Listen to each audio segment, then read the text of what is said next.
Oman থেকে সাম্প্রতিক সময়ে বেশ কিছু গুরুত্বপূর্ণ খবর পাওয়া গেছে। বিশেষ করে ওমান সরকার তাদের শ্রমবাজার, নাগরিকত্ব এবং শিল্প খাতে নতুন কিছু নিয়ম ও পরিবর্তন নিয়ে এসেছে। আপনার জন্য মূল খবরগুলো নিচে তুলে ধরা হলো। ভিসা যাচাইয়ে নতুন সেবা, জানুয়ারি 2026। বাংলাদেশি কর্মীদের জন্য ওমান সহ কয়েকটি দেশের ভিসা যাচাই প্রক্রিয়া সহজ করতে আমি প্রবাসী অ্যাপ নতুন আইভিআর সেবা চালু করেছে। এখন থেকে প্রবাসীরা বিদেশ যাত্রার আগেই 16,768 নম্বরে কল করে বা অ্যাপের মাধ্যমে তাদের ভিসার বৈধতা যাচাই করতে পারবেন। এতে দালালদের মাধ্যমে প্রতারিত হওয়ার ঝুঁকি অনেক কমবে।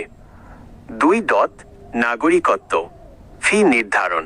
ওমান সরকার নাগরিকত্ব এবং জাতীয়তা সংক্রান্ত আবেদনের জন্য নতুন ফি কাঠামো প্রকাশ করেছে।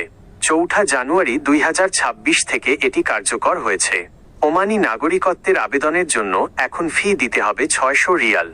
বিদেশি নারী যারা ওমানি পুরুষকে বিয়ে করেছেন বা ওমানি নারীর সন্তানদের আবেদনের জন্য একই ফি 600 রিয়াল কার্যকর হবে। নাগরিকত্ব ত্যাগের আবেদনের ফি নির্ধারণ করা হয়েছে 200 রিয়াল। 3. ওমানি নাগরিকদের জন্য কর্মসংস্থান পরিকল্পনা। ওমানের শ্রম মন্ত্রণালয় 2026 সালের মধ্যে 60,000 কর্মসংস্থান তৈরির একটি জাতীয় পরিকল্পনা ঘোষণা করেছে। এর মধ্যে বেসরকারি খাতে 33,000 চাকরি, সরকারি সহায়তায় প্রশিক্ষণ ও মজুরি সহায়তা কর্মসূচির মাধ্যমে আরও 17,000 সুযোগ।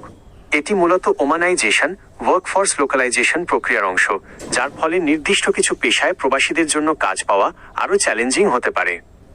4. কাঁচ শিল্পের খবর, মাজান গ্লাস ও নতুন প্রযুক্তি। আপনি সম্ভবত ওমানের কাঁচ শিল্পের বড় পরিবর্তনের খবরটি খুঁজছেন। মাজান গ্লাস ওমানের রাষ্ট্রীয় মালিকানাধীন প্রথম বড় গ্লাস কন্টেইনার কোম্পানি। মাজান গ্লাস একটি নতুন জীবন পেতে যাচ্ছে। লোকসানে থাকা এই কোম্পানিটিকে পুনরুজ্জীবিত করতে নতুন বিনিয়োগ ও স্থানীয় কাঁচামাল যেমন সিলিকা স্যান্ড ব্যবহারের পরিকল্পনা নেওয়া হয়েছে। নিরাপদ ভবন ও টাফেন্ড গ্লাস 2026 ভিশনকে সামনে রেখে ওমানের ভবনগুলোতে এখন থেকে টাফেন্ড গ্লাস বা শক্ত কাঁচ ব্যবহার বাধ্যতামূলক করার দিকে জোর দেওয়া হচ্ছে। এটি প্রচণ্ড গরম 250 ডিগ্রি সেলসিয়াস পর্যন্ত এবং বালুঝড় সহ্য করতে সক্ষম।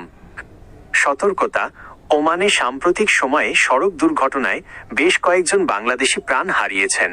ওমান পুলিশ প্রবাসীদের ট্রাফিক আইন কঠোরভাবে মেনে চলার অনুরোধ জানিয়েছে।